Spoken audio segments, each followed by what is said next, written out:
اللهم آمين اللهم آمين اگر ضرب معشوق نباشد کشاشه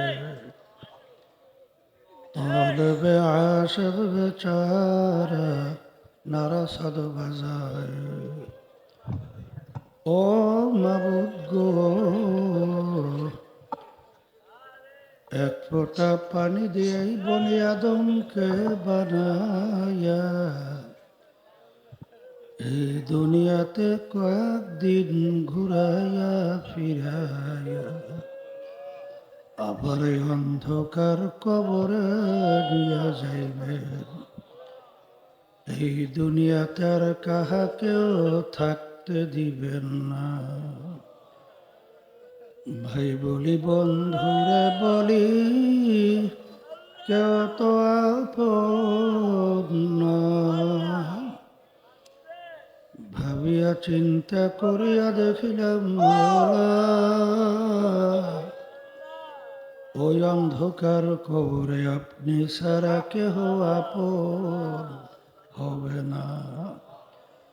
ربنا آتنا في الدنيا حسنة وفي الآخرة حسنة وقنا عذاب النار رب ارحمهما كما ربياني صغيرا سبحان ربك رب العزة عما يصفون وسلام على المرسلين والحمد لله رب العالمين وعليكم السلام ورحمة الله وبركاته الحمد لله الحمد لله نحمده ونستعينه ونستغفره ونؤمن به ونتوكل عليه ونعوذ بالله من شرور أنفسنا من يهده الله فلا مضل له ومن يضلله فلا هادي له ونشهد أن لا إله إلا الله وحده لا شريك له ونشهد أن محمدًا عبده ورسوله أما بعد فأعوذ بالله من الشيطان الرجيم بسم الله الرحمن الرحيم ألف لام ميم ذلك الكتاب لا ريب فيه هدى للمتقين الذين يؤمنون بالغيب صدق الله العلي العظيم সবাই দুরূদ শরীফ পড়ি আল্লাহ وحبيبنا ومولانا محمد صلى الله عليه وعلى آله وأصحابه وبارك وسلم اللهم صل على سيدنا ونبينا وشفيعنا وحبيبنا ومولانا محمد صلى الله عليه وعلى آله وأصحابه وبارك وسلم اللهم صل على سيدنا ونبينا شفيعنا وحبيبنا ومولانا محمد صلى الله عليه وعلى آله وأصحابه وبارك وسلم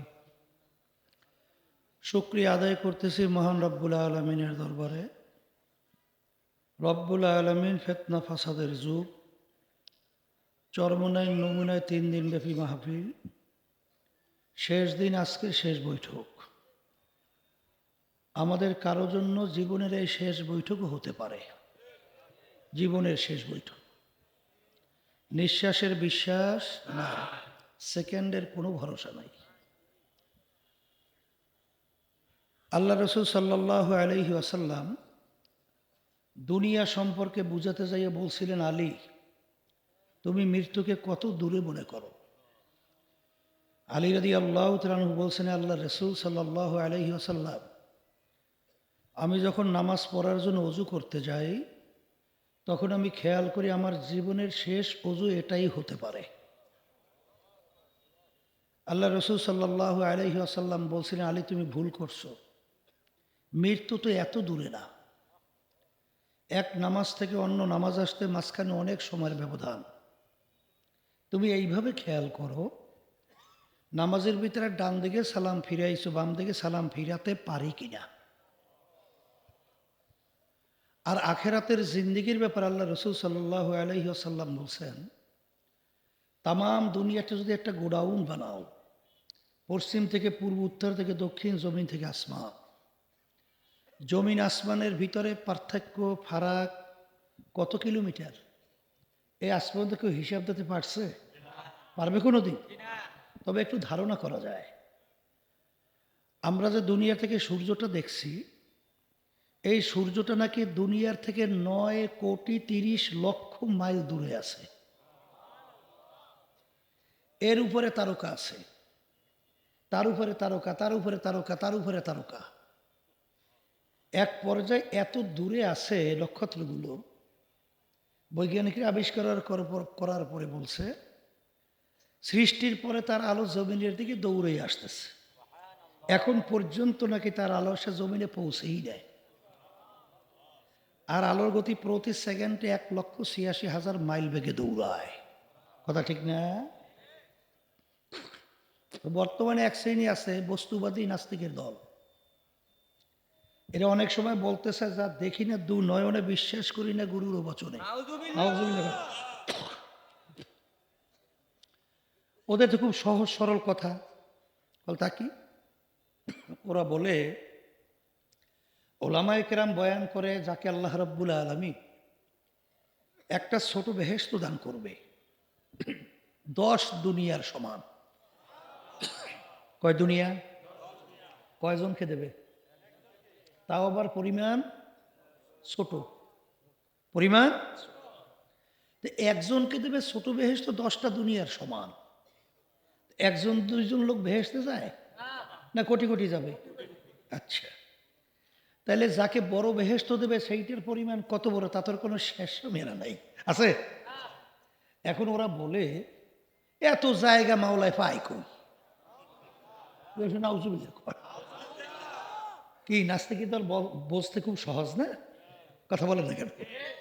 যে একজনকে যদি দেয় 10 দুনিয়ার সমান ছোট বেহেশত, কোটি কোটি মানুষ বেহেশতে যাবে, বড় বেহেশতের পরিমাণের কোনো শেষ নেই। এত জায়গা মাওলায় পায় কই? আল্লাহর রহমতে, আপনাদের দোয়ায়, বর্তমান বৈজ্ঞানিক আবিষ্কারের যুগে আল্লাহর রহমতে আমার মালিকের জায়গার অভাব নাই। কিছুদিন আগে আমেরিকার নাসা মহাকাশ নিয়ে ওরা গবেষণা করে না? আমেরিকার নাসা মহাকাশে গবেষণা করার পরে একটা গর্তের সন্ধান পাইছে। কির সন্ধান? ওই গর্তটার মুখ কত বড়, এইটা আলোচনা করতে যাইয়ে বলছিল, আমরা বৈজ্ঞানিকদের কথা অনুযায়ী কি জানি, সূর্যটা দুনিয়ার থেকে 13 লক্ষ গুণ বড়। কত লক্ষ? তো ওই যে গর্তের মুখটা পাওয়া গেছে, ওই গর্তের মুখটা নাকি এত বড়, এরকম 30,000 কোটি সূর্য একসঙ্গে গর্তের মুখে ঢুকেই রাখা যায়। তাও বলে ছোট গর্ত আসছে বলে বড় বড় গর্তের সন্ধান পাওয়া যায়। তাই এখন আমার মালিক যদি ঘোষণা করতেন, যাকে ছোট বেহেশত দেব 100 দুনিয়ার সমান, মালিকের জায়গার অভাব আছে? একটু আসতে কর। আচ্ছা, আমার বাজানদেরকে বলবো, পর্দা আলে মা বোনরা যারা শুনছেন, শোনেন, মনে করছেন আমরা হুজুরেরা কিছু বুঝি না? আরে বুঝা শুনেই দাঁড়িয়ে রাখছি, বুঝা শুনে টুপির মাথায় রাখছি, বুঝা শুনেই লম্বা জামা গায়ে রাখছি, বুঝা শুনে শীতের দিন কনকুই না শীত, ফজরের সময় মুয়াজ্জিন আল্লাহর পক্ষ থেকে যখন দাওয়াত দেয়া সলাতু খায়রুম মিনান নাওম, ঘুম হইতে নামাজ ভালো, ল্যাপ কম্বল ফালাইয়া পাগলের মতো উঠা, এই অনেক সময় ঠান্ডা পানিতে উজু করে মসজিদে যাই না, মনে করছেন আমরা সব বোকা, কিছু বুঝি না। হ্যাঁ, আবার ওই শ্রেণীর বলে কি আমাদেরকে জানেন, আমরা নাকি দেশটা রেখে আইছি, বুঝলেন নাই? দেশ বলে সব আমরা খেয়ে ফেলছি।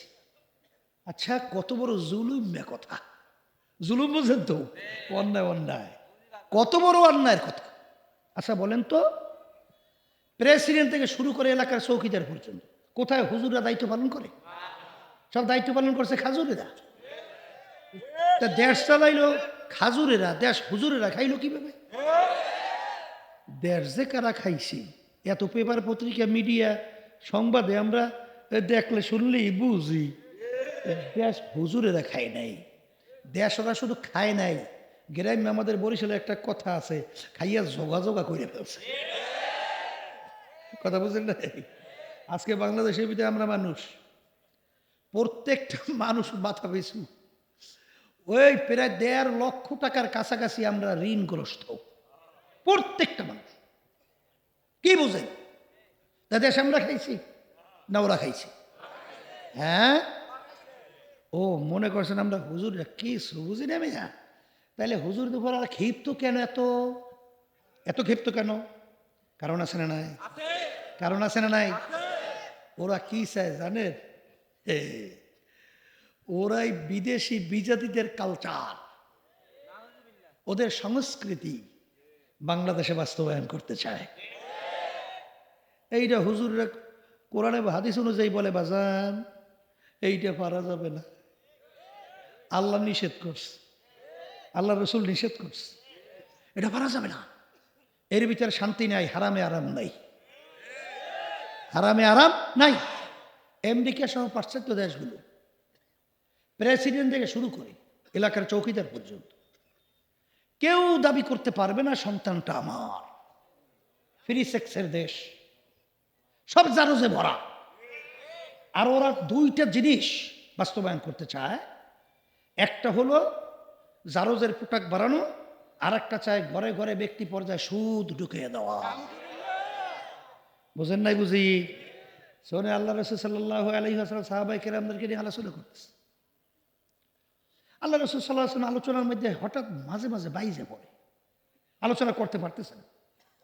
জিবরাইল আলাইহিস সালাতু ওয়াস সালাম আসছে, আয়েশা বলতেছেন, আল্লাহ রসুল আপনি তো অন্য অন্য সময় আলোচনার ব্যাপারে কোনো বাদাবাদি তো নাই, ধারাবাহিক আলোচনা চলছে, আজকে আপনি আলোচনা করতে পারতেছেন কেন, কারণ কি? আল্লাহ রসুল সাল্লাল্লাহু আলাইহি ওয়াসাল্লাম মজলিসের ভিতরে এক বুড়ার দিকে লক্ষ্য করে বলতেছেন, ওই বুড়াটার কারণে। জিবরাইল সালাতু ওয়াস সালাম বলে, আল্লাহ রসুল সাল্লাল্লাহু আলাইহি ওয়াসাল্লাম এই বুড়াটার পরিচয় জানে? কলে পরিচয় তো জানি, কলে ওরা আর একটা পরিচয় আছে, ও হইলে জারস। ও কি জারস? ওর ব্যাপারে যেই কয়টা ভবিষ্যৎবাণী এবং যেই ব্যাপারগুলো আল্লাহ রসুল সাল্লাল্লাহু আলাইহি ওয়াসাল্লাম বলছেন সব বাস্তবায়ন, কিন্তু ও যে জারস এইটা জানবে কেমন? এক পর্যায়ে মাকে কায়দা করে ধরছে, বলতে হবে ঘটনায় আমার জন্মের ইতিহাস বলে। বলছে, তোর বাপে যখন ব্যবসায়ী কাজে গেছিল তখন অন্যের সঙ্গে মেলামেশার মাধ্যমে তুই জন্মগ্রহণ করছিস। কথা বুঝছেন? তাইলে এই কথার মাধ্যমে আমি মূলত বোঝাতে চাই, ওদের একটা প্ল্যান প্রোগ্রাম হলো, জারজের পোটাক যত বাড়বে, সুদ যত ঘরে ঘরে ঢুকবে, এই এই যেটাকে বলা হয় অবৈধ সন্তানগুলো, আর বিশেষ করে সুদীরা কখনো ধর্মের কথা শুনতে চাবে না। কথা বোঝেন? এই জন্য ওরা বিদেশি কালচার বাস্তবায়ন করতে চায়। আমি আমার বাজানদেরকে বলবো, আসলে হারামে আরাম আছে? হ্যাঁ, শোনেন, ইসলামী নীতি আদর্শ আর ওদের নীতি আদর্শ, ওদের নীতি আসলে সব হইলে পশুত্ব। কথা ঠিক কিনা? আর ইসলামী নীতি আদর্শ এমন এক নীতি আদর্শ যে আদর্শের মাধ্যমে দুনিয়াতে শান্তি, আখিরাতে মুক্তি। বাস্তবতা আমি বলি শোনেন, ওরা কিন্তু খোয়ার বানাইছে। খোয়ার চেনেন? খোয়ার চেনেন না? ওই যে গরু ছাগল যদি ফসল খায় তখন নিয়ে আটকাই রাখে, কি কয়? খোয়ার। খোয়ার। ওরা কিন্তু খোয়ার বানাইছে। ও খোয়ার কিন্তু গরু ছাগল আটকাবার খোয়ার না। ও খোয়ার বানাইছে বাপ মা যখন বুড়া হয় তখন তাদেরকে নিয়ে ওই বৃদ্ধাশ্রম ওখানে নিয়ে ফালাই রাখে। মানবতা বদলে কিছু নাই। আর ইসলামের নীতি আদর্শ কি শিখায়? আল্লাহ রাসূল সাল্লাল্লাহু আলাইহি ওয়াসাল্লাম মেম্বারে পা রাখলেন, প্রথম আমিন, দ্বিতীয় পা রাখলেন বললেন আমিন, তৃতীয় পা রাখলেন বললেন আমিন। সাহাবায়ে কেরাম বলেন, আল্লাহ রাসূল এরকম মেম্বারে পা রাখা অবস্থায় আপনাকে আমিন বলতে যে কখনোই শুনি নাই, এরকম আপনি আমিন বললেন কেন? আল্লাহ রাসূল সাল্লাল্লাহু আলাইহি ওয়াসাল্লাম বলেন, জিবরাইল আলাইহিস সালাতু ওয়াস সালাম আসছেন, 3টা দোয়া করছে, এই দোয়া কবুল হওয়ার জন্য আমি আমিন বলছি। কে আসছে? দোয়া করছে কি কয়টা? কবুল হওয়ার জন্য আমিন বলছে কে? আল্লাহ রাসূল। আচ্ছা, জিবরাইল আলাইহিস সালাতু ওয়াস সালাম আসছে, আল্লাহর হুকুম ছাড়া জিবরাইল আলাইহিস সালাতু ওয়াস সালাম আসতে পারছে? তাহলে পাঠাইছে কে? মুখ খুলে বলেন। আচ্ছা, জিবরাইল আলাইহিস সালাতু ওয়াস সালাম আল্লাহর হুকুম ছাড়া দোয়া করতে পারছে? তাহলে দোয়া শিখাতেছে কে? আচ্ছা, তাহলে পাঠাইলেন আল্লাহ, দোয়া শিক্ষা দিলেন আল্লাহ। তাহলে দোয়া শিক্ষা দিলেন আল্লাহ, দোয়া করাবার জন্য মাধ্যম বানাইলেন সবচেয়ে ফেরেশতাদের ভিতরে সম্মানিত জিবরাইল আলাইহিস সালাতু ওয়াস সালাম। আর দোয়া কবুলের জন্য আমিন বলেন কার মাধ্যমে? সরদার দো জাহান মুহাম্মদ রাসূলুল্লাহ সাল্লাল্লাহু আলাইহি ওয়াসাল্লাম। আচ্ছা বলেন তো, এই দোয়া কবুলের ভিতরে কোনো সন্দেহ? আর একটু আস্তে কর আছে। তাহলে দোয়া কয়টা? 3টা। বলেন বলেন বলেন। 1 নম্বর, আল্লাহ রাসূল সাল্লাল্লাহু আলাইহি ওয়াসাল্লাম আপনার উম্মতের আল্লাহর বান্দাবান্দিরা রমজান মাসের রোজা পাইছে। কি পাইছে? এই সুযোগে যারা তাদের জীবনের গুনাহ সব মাফ করায় নিতে পারবে না, ওদের ধ্বংস হোক। আল্লাহ রাসূল সাল্লাল্লাহু আলাইহি ওয়াসাল্লাম বলেন আমিন। দ্বিতীয় দোয়া, হে আল্লাহর রাসূল সাল্লাল্লাহু আলাইহি ওয়াসাল্লাম আপনার উম্মতের আল্লাহর বান্দা বান্দিরা দুনিয়ায় থাকা অবস্থায় বাপ মাকে পাইছে জ্যান্ত, অথবা 2 জনের একজনকে পাইল, তাদের খেদমত কইরা দুনিয়ায় থাকা অবস্থায় যারা বেহেশত কামাই কইরা নিতে পারবে না, ওদের ধ্বংস হোক। কি বুঝলেন? বুঝলেন কি? যে বাপ মায়ের খেদমত করার মাধ্যমে আল্লাহ রাব্বুল আলামিন বেহেশতের জন্য সুসংবাদ দিচ্ছে। কথা ঠিক না বে ঠিক? শোনেন, আল্লাহ রাসূল সাল্লাল্লাহু আলাইহি ওয়াসাল্লাম সাহাবায়ে কেরামদেরকে বলতেছেন, অনেক আমাদের কাছে কিন্তু নালিশ আছে। নালিশ বুঝেন তো? বিচার। যে হুজুর সর্বনে এক মুরিদ, হুজুর আমার সন্তান বাপ মায়ের সঙ্গে হুজুর এত খারাপ আচরণ করে, হুজুর কিসে সর্বনে? কথা ঠিক না বে ঠিক? ওদিকে আল্লাহ রাসূল সাল্লাল্লাহু আলাইহি ওয়াসাল্লাম বলেন, বাপ মায়ের সঙ্গে এরকম কোনো ব্যবহার করা যাবে না যেই ব্যবহারের মাধ্যমে কষ্ট পাইয়া বাপ মায়ের মুখ থেকে, জবান থেকে কষ্ট দেয় কোনো শব্দ বের হয়। আহ উহ এই ধরনের শব্দ বের হয়। সাহাবায়ে কেরাম বলেন, আল্লাহ রাসূল সাল্লাল্লাহু আলাইহি ওয়াসাল্লাম বাপ মা যদি আমাদের উপরে জুলুম করে, কি করে? জুলুম বুঝেন তো? অন্যায়, অবিচার, তাইলেও কি আমরা তাদের সঙ্গে একটু খারাপ ব্যবহার করতে পারবো না? আল্লাহ রাসূল সাল্লাল্লাহু আলাইহি ওয়াসাল্লাম বলেন, ওয়া ইন যালামাকা, বাপ মা যদি তোমাদের উপরে জুলুমও করে, তারপরে তাদের সঙ্গে এরকম কোনো আচরণ করা যাবে না যে আচরণের মাধ্যমে তাদের জবান থেকে কষ্টদায়ক কোনো শব্দ বের হয়। কথা ঠিক না বে ঠিক? তাহলে এইটা শিখাইছে ইসলাম। আর ওরা কি শিখাইল? বোঝেন নাই, কথা বুঝেন নাই মনে হয়। কি শিখাইল? বৃদ্ধাশ্রম। মানুষটা হুয়ারের চেয়েও খারাপ, মানুষটা কুত্তার চেয়েও খারাপ। শোনেন, এই জন্য আল্লাহ রাব্বুল আলামিন বলছেন, উলাইকা কাল আনআম। এরপর আমার মালিক বলেন, বাল হুম আদাল। কে বলছে? আল্লাহ রাব্বুল আলামিন বলতেছেন, ওয়ালাকাদ কাররামনা বানি আদম, আমি যত মাখলুকাত সৃষ্টি করছি এর ভিতরে সর্বশ্রেষ্ঠ সম্মানিত করে মানুষকে সৃষ্টি করছি। কে বলছেন? আল্লাহ। এই কথা শুনে তো আমাদের খুশিই লাগছে, আমরা সৃষ্টির সেরা, আশরাফুল মাখলুকাত। কিন্তু আল্লাহ যে অন্য আয়াতে বলছেন এক শ্রেণীর মানুষ চতুষ্পায় জানোয়ারের মতো। নাউজুবিল্লাহ কর না। এরপরে আমার মালিক বলেন চতুষ্পায় জানোয়ারের মতো না, ওর চেয়েও খারাপ। ধরে বলেন নাউজুবিল্লাহ। এই কথা আমি বলছি না আল্লাহ বলছেন? এখন এই কথা তো অনেক সময় আমরা বুঝতাম না, এখন আলহামদুলিল্লাহ অনেক বিভিন্ন ঘটনার পরে কিছুটা বুঝি। কথার কথা, কুকুর চেনেন? কুকুর, আচ্ছা, কুত্তে আমার মালিককে বলতেছেন, মালিক ওদেরকে আমাদের সঙ্গে তুলনা করলেন আল্লাহ, উলাইকে কাল আম আম, আমাদের সঙ্গে তুলনা করছে, আমাদের তো লজ্জা হয়। আমাদের কি হয়? লজ্জা। এখন কুকুর বলতেছে লজ্জা হয়, আল্লাহ বলতেছেন ব্যাপার কিরে তোদের লজ্জা হবে কেন? বলে মালিক ওরা যা পারে ও আমরা পারি না।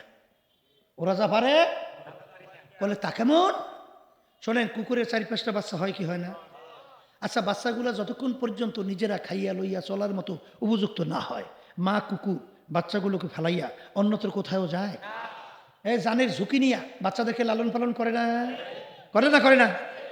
এক শ্রেণীর বর্তমানে বের হয়েছে 2-2.5 বছরের বাচ্চাটাকে ফেলাইয়া পরকীয়া প্রেমের মধ্যে পইরা কুত্তার চেয়েও খারাপ আচরণ করে বের হয়ে যায়। আছে না নাই? কুত্তায় ভারে নাই, ও পারছে। কুত্তায় ভারে নাই, ও পারছে। কথা ঠিক কিনা? গেছিলাম পটুয়াখালী জেলা গলাচি ওই 10 মিনা থানা, এক মুজাহিদ সরমনে, সে আসছে বলে হুজুর আল্লাহ আমাকে মার্ডার কেস থেকে বাঁচাইছে। কিরে মার্ডার কেস থেকে কেমনে বাঁচলেন? বলে হুজুর একটা বাচ্চা মার্ডার হয়েছে, আমারে শত্রুতামূলক সেই মার্ডার কেসে আসামি বানাইছে, কিন্তু আল্লাহর রহমতে এখন তদন্তের মাধ্যমে প্রমাণিত হয়েছে আমি ওর সঙ্গে জড়িত না, আমি বাঁচিয়ে গেছি, আল্লাহ বাঁচাইছি। তাই ঘটনা কি হয়েছিল? বলে হুজুর বললেন না, ওই বাচ্চাটাকে ওর মা এবং ওর স্বামীর ভাই একত্রিত হইয়া বাচ্চাটাকে মেরে ফেলাইছে। নাউজুবিল্লাহ আউজুবিল্লাহ কর না। কুত্তায় ফারছে? শুয়ারে ফারছে? এই অন্য হিংস্র প্রাণী ফারছে? ও ফারছে। এই জন্য তো আল্লাহ কইছে বাল হুম দল।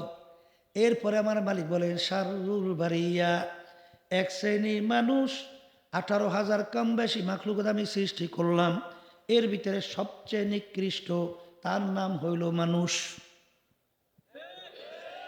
কথা কর না কা? কথা ঠিক না বে ঠিক? তাইলে আমার ভাইদেরকে বলবো, পর্দা আলে মা বোনদেরকে বলবো, কথা বেশি লম্বা বলবো না, সংক্ষেপে সবাই একটু আস দিয়ে যাইতে আছি। শোনেন, মানুষের সুরাত আকৃতি হইলে মানুষ হওয়া যায় না। আবার বলেন যায়?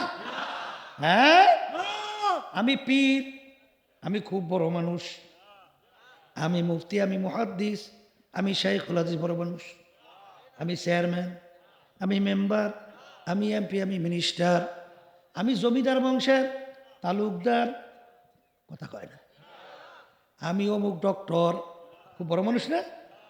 এই আল্লাহর বান্দারা, এই পরিচয় নেওয়ার জন্যই 3 দিন ব্যাপী মাহফিলের জন্য ব্যবস্থা করা হয়েছে। কথা ঠিক না? ঠিক। কবি এক কথায় বুঝাতে দিয়ে বলছিলেন, গর্বসুরত আদমে সাবুদে আহমাদু বুদু জেহলে হাম এক সাবুদে। এই মানুষের সুরাত আকৃতি হলে মানুষ হওয়া যায় না। আল্লাহ রাসূল সাল্লাল্লাহু আলাইহি ওয়াসাল্লাম আবু জাহাল, দেখতে মানুষের অঙ্গ প্রত্যঙ্গে পার্থক্য কি? আল্লাহ রাসূলের হাত মোবারক কয়টা? মুখ খুললে বললেন।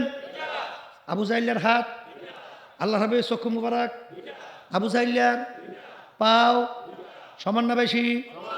কোনো অঙ্গ প্রত্যঙ্গে পার্থক্য ছিল? এই আল্লাহ রসুলের নাম শুনলে দুরূদ শরীফ পড়া ওয়াজিব। আর আবু জাহাল ওর নাম শুনলে আমাদের জবান থেকে বের হয় লানাতুল্লাহি আলাইহি। আমি ভুল বলছি? কথা কয় না? সমাজের ভিতরে দেখেন না, এক শ্রেণীর মানুষ, তাদের আচার আচরণ এত ভালো, মানুষ এই খুশি হইয়া মন্তব্য করে লোকটার চরিত্র ফেরেশতার মতো। এটা কি ভুল বলছি না ঠিক বলছি? আবার এক শ্রেণীর মানুষ, ওর আচার আচরণ, ওর চালচলন, আমল আখলাক এত খারাপ, মানুষ মন্তব্য করে লোকটার চরিত্র কুত্তার চেয়েও খারাপ। আচ্ছা বলেন তো, যাকে বলছে ফেরেশতার মতো, যাকে বলছে কুত্তার চেয়ে খারাপ, এই দুইজনের মধ্যে পার্থক্যটা কি? চোখের দিক থেকে, হাতের দিক থেকে, পায়ের দিক থেকে, অঙ্গ প্রত্যঙ্গ। তাইলে বোঝা গেল যে হাত পাও কানের দিক থেকে মানুষের আকৃতি অঙ্গ প্রত্যঙ্গে পার্থক্য নাই, কোন জায়গায় যেন একটা পার্থক্য আছে। আবার জোরে বলেন, কথা ঠিক না বেঠিক? এই পার্থক্যটা কোন জায়গায়? আল্লাহ রাসূল সাল্লাল্লাহু আলাইহি ওয়াসাল্লাম বলেন, আলা ওয়া ইন্না ফিল জাসাদি মুদগাহ ইযা সালুহা সালুহাল জাসাদু কুল্লুহু ওয়া ইযা ফাসাদাত ফাসাদাল জাসাদু কুল্লুহু আলা ওয়া হিয়াল কলব। সবাই জোরে বলেন সুবহানাল্লাহ। আল্লাহ রাসূল সাল্লাল্লাহু আলাইহি ওয়াসাল্লাম বলছেন, প্রত্যেকটা মানুষের ভিতরে একটা আল্লাহর দেওয়া স্পেশাল গোস্তের টুকরা, ওইটা যখন ভালো হয় পুরা মানুষ ভালো, খারাপ হয়ে গেলে এক শ্রেণী নিকৃষ্ট। এই উদাহরণ দিলে বুঝবেন। উমর রাদিয়াল্লাহু তাআলার নাম শুনছেন? কাফেরদের ভিতরে মিটিং হয়েছিল না? আল্লাহ রাসূল সাল্লাল্লাহু আলাইহি ওয়াসাল্লাম মাথা কে কাটতে পারে? কথা কয় না? 100 লালুট পুরস্কার শোনেন নাই? আচ্ছা কেউ রাজি হয়েছে? উমর রাদিয়াল্লাহু তাআলা খাপ থেকে তরবারি বের করে লাফাই দাঁড়িয়ে গেছে। দাঁড়াইছে না? এর সে খারাপ লোক আর হইতে পারে? আল্লাহর রসুলকে কতল করার জন্য রাজি হওয়া, এর সে খারাপ লোক হইতে পারে? তরবারি নিয়ে রওনা করছে, কোথায় যায়? আল্লাহ রাসূল সাল্লাল্লাহু আলাইহি ওয়াসাল্লামের মাথা মোবারক কাটবে, নাউযুবিল্লাহ। পথের মধ্যে কি ঘটনা হয়েছে আমরা অনেকে জানি না। একটু সময়ের ব্যবধান, সে ওই তরবারি নিয়ে এই সর্বপ্রথম আল্লাহ রাসূল সাল্লাল্লাহু আলাইহি ওয়াসাল্লাম সহ প্রকাশ্যে সাহাবায়ে কেরামদেরকে নিয়ে রাজপথে দ্বীনের আওয়াজ দাওয়াত নিয়ে নারায়ে তাকবীর, আল্লাহু স্লোগান দিয়ে নামছে কি নামে নাই? আচ্ছা এই একটু আগে ওমর ফারুক রাদিয়াল্লাহু তাআলা আনহু চক্ষু ছিল দুইটা, একটু সময়ের ব্যবধানে যখন ইসলামের পক্ষে নামছে তখন তার চক্ষু হয়েছে 4টা। কি বলে? হ্যাঁ, হাতে পরিবর্তন, পায়ের পরিবর্তন, তাহলে কোনো পরিবর্তন নাই, চেহারা একই আছে, কোন জায়গায় পার্থক্য হয়েছে? বলেন বলেন, কি পার্থক্য হয়েছে না হয় নাই? এক শ্রেণী কিন্তু আছে কলবের ব্যাপারে গুরুত্ব না, কপাল কিন্তু পড়ছে আসতে কয়। আল্লাহ রসুলকে আল্লাহ পাঠাইছেন কোনো কারণ আছে না নাই? আল্লাহ বলতেছেন ইয়াতলু আলাইহিম আয়াতিহি ওয়া ইউযাক্কিহিম ওয়া ইউআল্লিমুহুমুল কিতাবা ওয়াল হিকমা। কি কোনো কাজ আছে না নাই? কোনো কাজ আছে না নাই?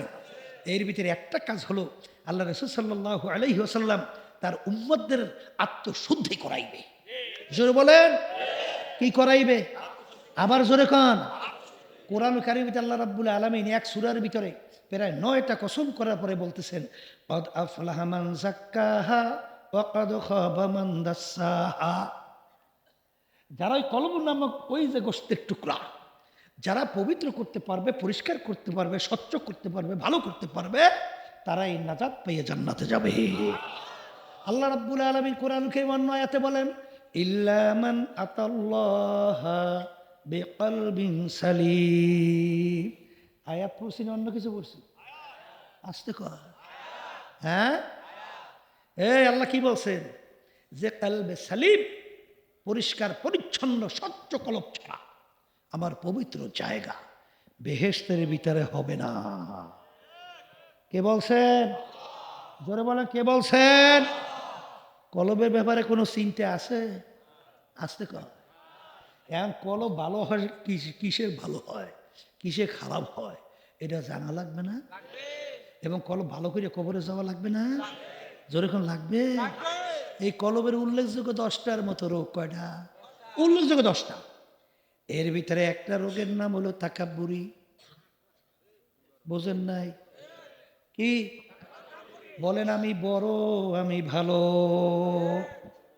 আমি পীরের দিক থেকে বড়, আমি বংশের দিক থেকে বড়, আমি ক্ষমতার দিক থেকে বড়, আমি শিক্ষার দিক থেকে বড়, আমি জ্ঞানের দিক থেকে বড়, টাকা পয়সার দিক থেকে বড়।